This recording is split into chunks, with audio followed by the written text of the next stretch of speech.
what's up? This is gonna be a small video on a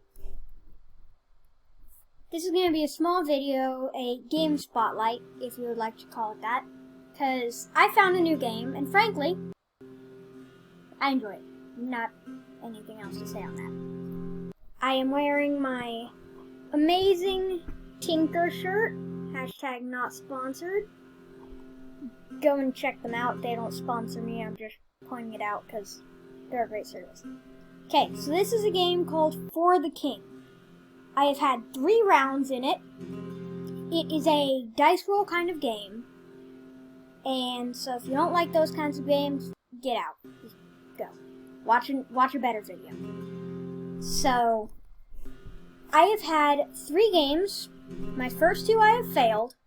And the third one is the one I'm going to hop into. Maybe even create a new world. So this is what it greets you with. Do not set out on this quest with the expectation that you will succeed its first try. Your betters have gone before you and fallen to the last. Yet do set out and strive. Learn what you can, and when you fail and your light is extinguished forever, despair not, for many more answer the call each day. So, what it's trying to say is, you're probably going to lose the first time or few around, but try again. So here it is. Pretty nice windmill. So you can resume, new game, or load game. So here's mine. It's the default game mode, Apprentice Solo Adventure. So throughout the game you collect lore. And so, one second, let me move this a little bit. So your lore, see I have 3, can be used to unlock things. So it can be used to unlock locations, which you can access. So the more times you play and fail, the better it will get. And so what I'm trying to go for are these insane classes. Like the Trapper, the Busker, the Herbalist, and the Woodcutter. So, the Woodcutter seems to be like a buff woodcutter. What else would you call it? It seems like he would use an axe, and he's pretty strong. The Herbalist is probably like a healer. The Busker, I read a little bit, well, I read this bit on him. Yes, I know I don't have those things back. And so, apparently, he won't come out on top in a fair fight. So, he usually doesn't fight fair. He'll use music to distract other people. He's fast. And then the Trapper, which is the one I'm saving it for. So, then you can also unlock these things, which you can find throughout the game.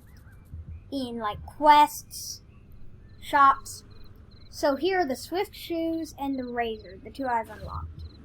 I thought they gave it to you at the beginning. So, the Kuro's Mask, Hand Cannon, Outworn Buckler, Waltar's Wrath, those are good. And so, you will see how the game plays when I get into it. I spent 4 minutes going on and on about the game. Time to play. Loading screen. Knock knock, anyone there?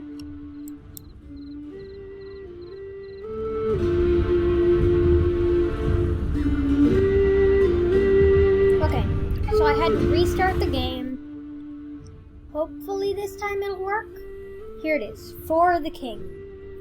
The perfect intro. Wait.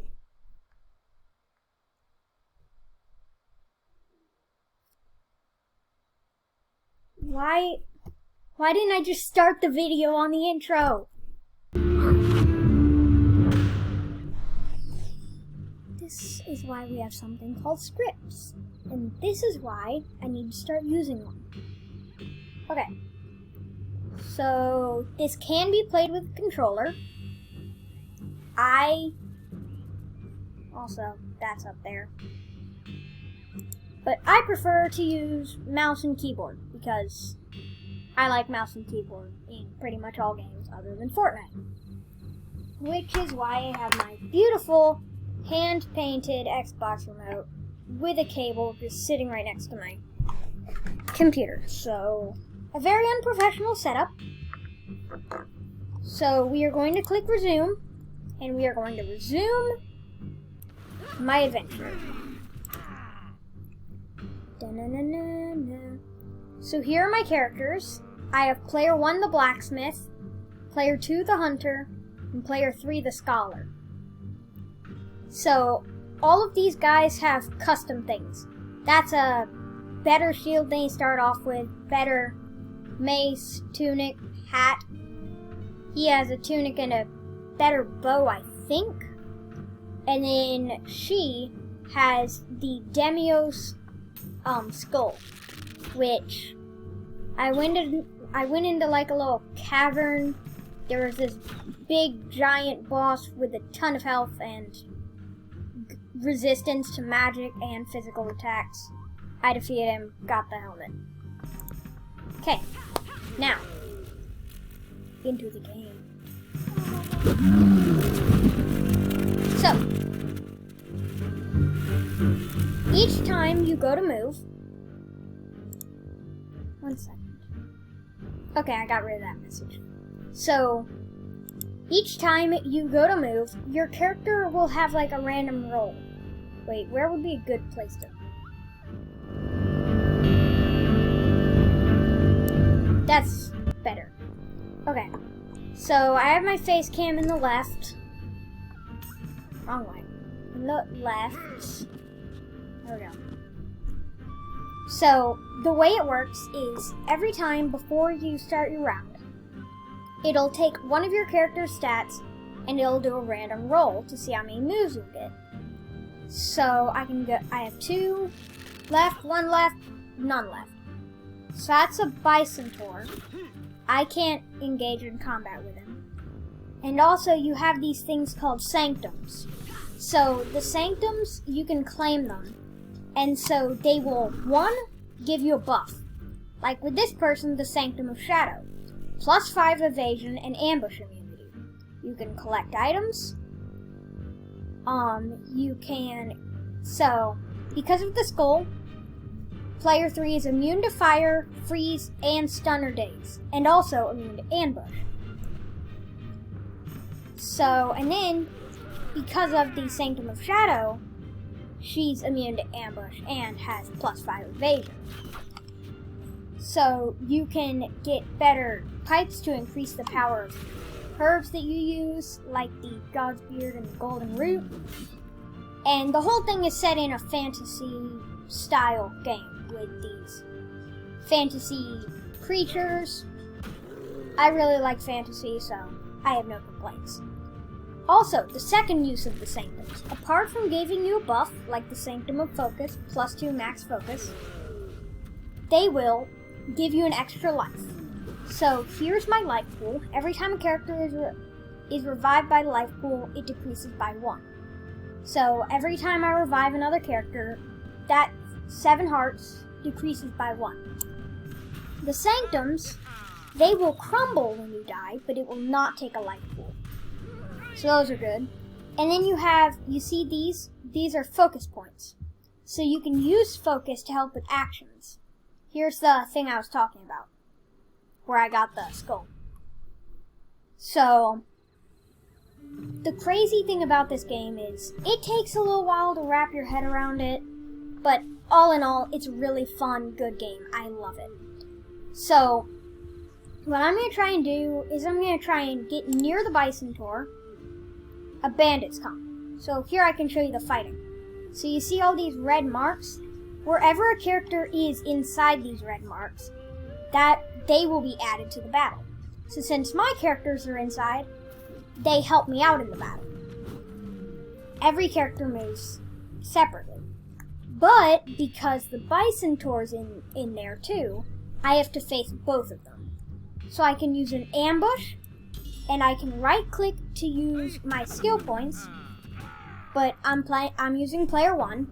He doesn't have any. Player 3, though, has 3, so I could do a successful ambush. Right now, I have a big chance of failure. I'm not going to try sneaking because I only have a 44% for that also. So I'm just going to go and straight up fight. So the Bison-Taur has 6 defense, and he's immune to stun and daze.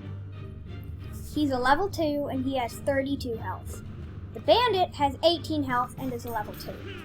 So since he has 6 armor for physical attacks, I'm going to use the Scholar, which has magical attacks, to try and get rid of him. In the meantime, I'm going to use my physical attackers to deal damage to the Bandit. It does a random roll. You can use the focus points to help with that. There's a chance of dodging. It's a dice roll game. So I'm going to use my Shock Blast on him, and I'm going to use 2 focus. So the focus you use guarantees that will be good. So since I had shocked him, you saw that purple thing? That makes it so that he had less of a chance of getting full roll. So if I get full roll on this, it'll do 13 damage. I promise I don't have COVID-19. If I get full roll, it does 13. That'll be enough to take down the Bandit. If I don't, it'll do less. So let's see. It did less. But they dodged, so it wouldn't matter. For him, I can do a snipe shot, which, if I get a perfect, which is a 93% chance, it will ignore the armor. The Bandit doesn't have any armor, so I'm just going to do a standard shot. It only did 5. So, they're going to shoot my Blacksmith. I'm going to use another Shock Blast on the Bison-Taur. Again, I got a full roll. See that purple thing? That's from the shock. It stopped him from getting a full roll. I'm going to try and, well, I was going to use Daze. If I were to use Daze, then if they were still alive after getting a full roll, it would affect them with that status effect. Instead, I'm just going to use the normal one. There we go, took him out. So now I can focus everything on the Bison-Taur. Okay, so it can't get past armor because I didn't get full. Shock Blast, it only did 1.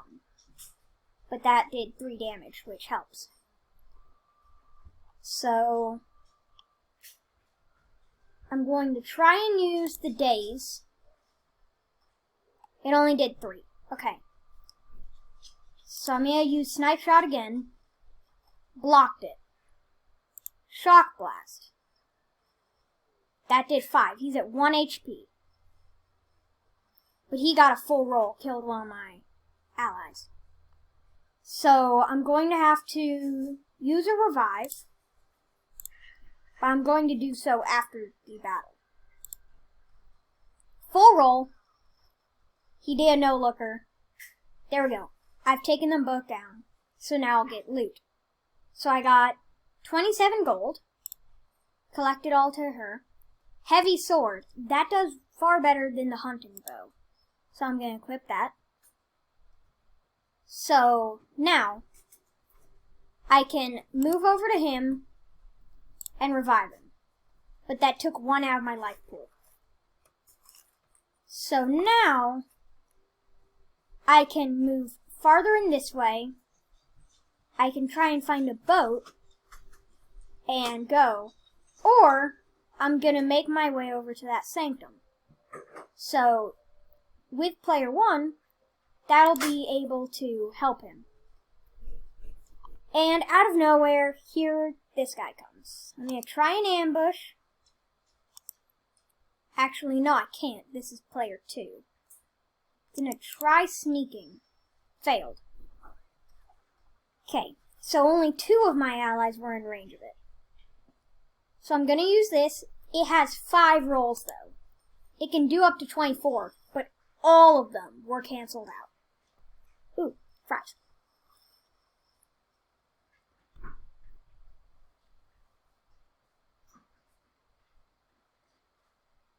Should not have done that in the middle of commentary. I'm gonna use the standard strike. Actually, no. I'm gonna use the standard strike. It only did 2 damage. So, the Sanctum crumbled, but he's still alive. And it didn't take 1 out of my life pool. So I'm gonna try and... No, I'm not gonna waste it. Because what could happen is, I could try reviving him, then he could immediately get downed again. Okay, that was good. That did 6 damage. Also, he's immune to stun.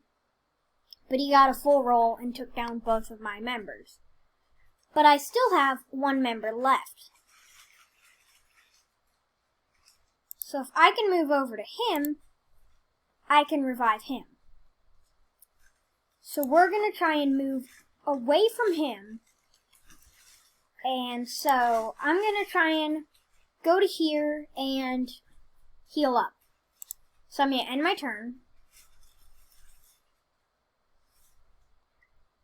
I'm going to try and go to the deep pool.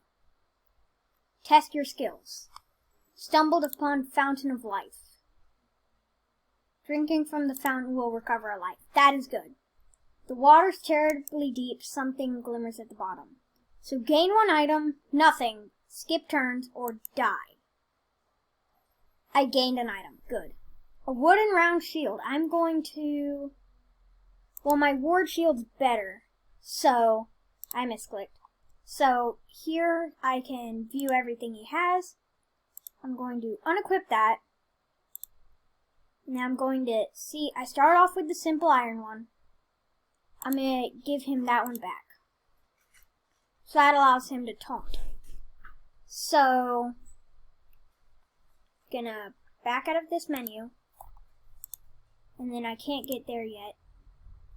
But that is the end of this little game spotlight. I am going to put him back there at the cost of 12 HP. And I am 3 lives down, 4 lives left. That's the end of this video. See ya. Hey you. Yes you. Before you click off this video, I didn't get nearly enough time to mention everything I wanted to.